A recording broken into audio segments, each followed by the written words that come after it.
I learned fatherhood by watching. I grew up in a neighborhood where there was a lot of older people.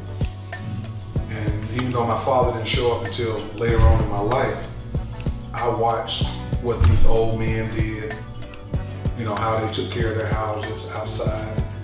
I lived in a house with all women.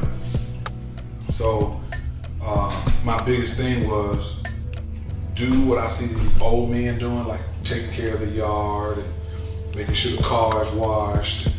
You know, you going to the store, picking up stuff, always being there to do whatever my family needed me to do. But my biggest thing that taught me about being a man was not wanting to disappoint my grandmother. Because she sacrificed so much for me and my sisters and my mom, and I just said, you know, I'd do anything not to, you know, disappoint her.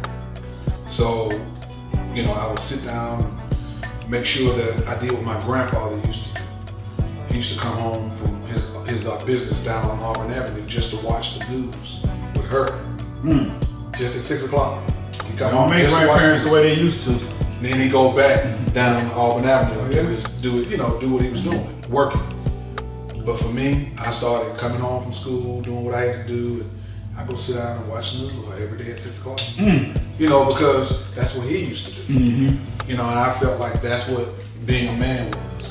So by the time my dad came into the picture, I had started, you know, I had gotten so far ahead with some of the knowledge, it was okay for him to help me out.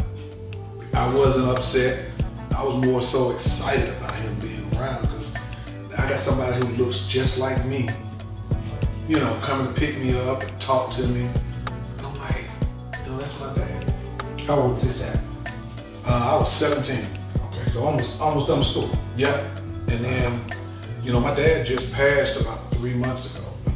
And it was so surreal, man, just being every day. It was like being around him when I got a chance to see him, you know, throughout the week without me traveling and stuff. But when I sat down and talked to him and spent time with him, I was always looking for that nugget. Because he always had something.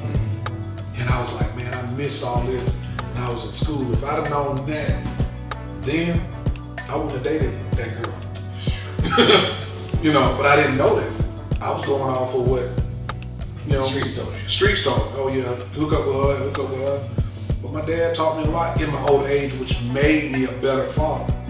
Because I never wanted to do the things he did. So I became a father when I was 24.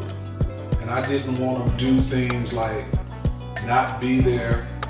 I coached my kids baseball, because my boys were first. I coached their baseball team. I took them to church. And see, people at the church used to wonder, they said, how do you get your boys to sit so well? I said, because I tell them, look, I'm up here in the choir. I need for you to sit right there. And if I gotta come out of this choir, it's a problem. It's gonna be a problem. And they knew I was serious. Yeah. But guess where I got that from? Your mom, your dad. My mom. Your mom, yep.